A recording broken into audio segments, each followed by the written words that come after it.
Troisième étape de la Transorientale 2008 au départ de Petrovski en direction de Yelabuga. Même si le soleil est enfin revenu, les traces des orages de la veille sont encore visibles. Départ dans la boue pour une liaison de 574 km. Par mesure de sécurité, la spéciale a été annulée.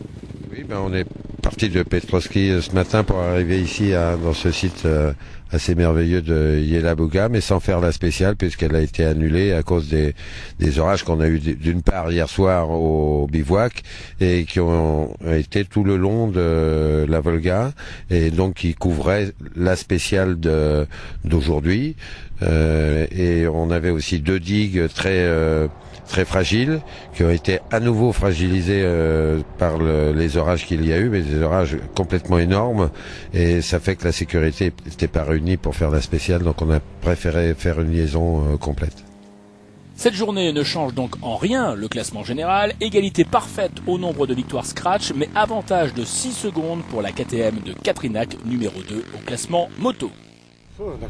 Je suis vraiment très content d'être le leader, mais bien sûr, je sais qu'il reste encore 15 jours devant nous et beaucoup de kilomètres à parcourir. Il faut que je fasse vraiment attention et que je pense à me préparer pour demain.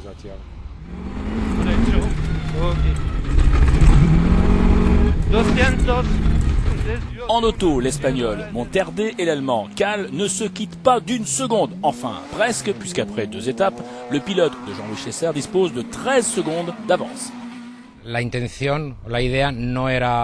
n'est pas d'être le leader de la course maintenant, il faudra voir un petit peu plus tard. Les 2 premières étapes ont été vraiment sympas à disputer, mais extrêmement difficiles. J'ai vraiment pris beaucoup de plaisir et j'ai même pu attaquer un peu. Le team Mann et son pilote vedette, Hans Stasse, dominent le début d'épreuve. Sans avoir gagné la moindre spéciale, Stasse dispose de plus d'1 minute d'avance. À domicile, le team Kamaz occupe les 2e et 3e places du classement général camion. Stasse, associé à Gottlieb et Der Kinderen, propulse même leur Mann à la 5e place du classement général, auto-camion confondu. La compétition est très dure, c'est vraiment une lutte de tous les instants. C'est bon pour MAN, c'est bon pour Kamaz et pour tous les gens qui suivent le rallye raid en général.